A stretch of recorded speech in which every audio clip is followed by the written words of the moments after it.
তারে বলে দিও,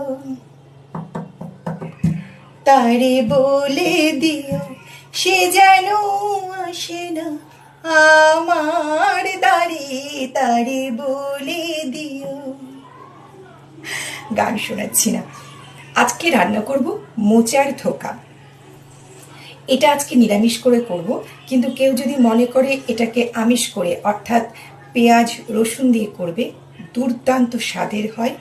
বেশি রসুন দিতে হয় না, 4টে কোয়া মতো দিলেই হয়ে যায়, অর্ধেক পেঁয়াজ।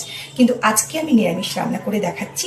যেমনভাবে রান্না করছি তেমনভাবেই করতে হবে, আমিষটা ওইভাবেই করতে হবে, কিন্তু মশলার সাথে 4-5 কোয়া রসুন আর ফোড়নে ওই পেঁয়াজ কুচি একটু দিতে লাগবে, তাহলেই কিন্তু। তো দেখো আমি কিভাবে রান্নাটা করছি।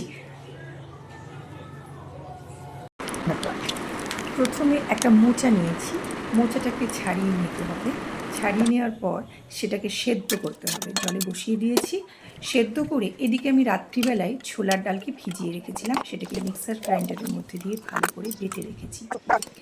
এরপর সেদ্ধ করতে বসানো মোচাটাকে ভালো করে জল ঝরিয়ে নিয়ে সেটাকে ঠান্ডা করে আবার মিক্সার গ্রাইন্ডারের মধ্যে দিয়ে বেটে সেই যে বেটে রাখা ছোলার ডাল ছিল তার সাথে মিশিয়ে নিয়েছি। কড়াতে তেল গরম করে সেই মেশানো সেই বাটাটা সেটা দিয়ে দিয়েছি। দেওয়ার পরে লবণ হলুদ দিয়ে ভালো করে নাড়তে নাড়তে সেটাকে মতো মানে দলা দলা নাড়ু নাড়ু হয়ে যাবে, তখন নামিয়ে নিয়েছি। তারপরে একটা পাত্রের মধ্যে তেল মাখিয়ে সেটাকে ভালো করে চেপে চেপে চেপে চেপে সেটাকে কাটিং করেছি। এবার কাটিংটা যে যার মতো করতে পারে, আমি আমার মতো করে করেছি বলতে বলতে করে। এদিকে মাংসের সাইজের আলুটাকে ভেজে ভাজতে বসিয়ে দিয়েছি। আর এটা একটু ঠান্ডা না হলে ভালো মতো ওঠে না, তো ঠান্ডা হয়ে যায়, ভালো মতো উঠিয়ে গেছে এবং সেটাকে আমি ভালো করে লাল লাল করে ভেজে তুলে রেখেছি। এদিকে মশলা নিচে, যেহেতু আমি বললাম নিরামিষ রান্না করছি, নিরামিষ মশলা নিয়েছি। এই মশলাগুলোকে ভালো করে কষিয়ে নিয়েছি।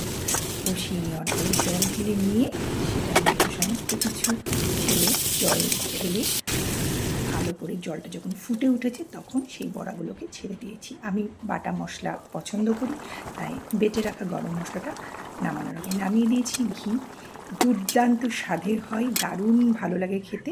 তোমরা কিন্তু অবশ্যই খেয়ে দেখো।